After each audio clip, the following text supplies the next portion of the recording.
తెలంగాణలో Marwadi go back ఉద్యమం చాలా ఉద్రిక్తంగా మారింది. పల్లె పల్లెకి ఈ మార్వాడి గో బ్యాక్ అని నాదం చేరుతోంది.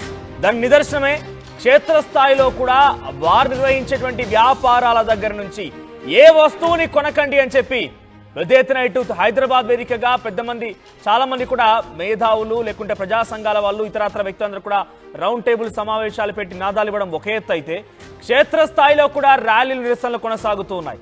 ఇప్పటికే పెద్ద ఎత్తున ఈ నినాదం ప్రజల్లో వరకు చేరింది. సో ఎస్సీ కార్పొరేషన్ మాజీ చైర్మన్ పిడమర్తి రవి కూడా ఈ విషయాలపైన పెద్ద ఎత్తున ఒక నినాదాన్ని చాలా బలంగా తీసుకెళ్లే ప్రయత్నం చేస్తున్నారు.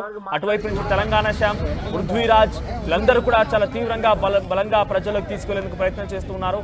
సో మార్వాడుల నుంచి కాపాడటానికి కొత్త సంఘాన్ని కూడా ఏర్పాటు చేశారు.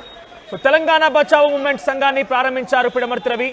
దళిత వ్యక్తి పైన మోండా మార్కెట్లో జరిగినటువంటి దాడిని అక్కడి నుంచి మొదలైనటువంటి ఈ గొడవ కాస్త తెలంగాణలో 2000 ఉంటే తాగి పండుకుంటానటువంటి ఒక మాట్లాడినటువంటి మార్వాడి జిగ్నేష్ దోషి వ్యాఖ్యల వరకు కూడా పెద్ద ఎత్తున ఇప్పుడు ప్రజల్లోకి బలంగా వెళ్ళాయి.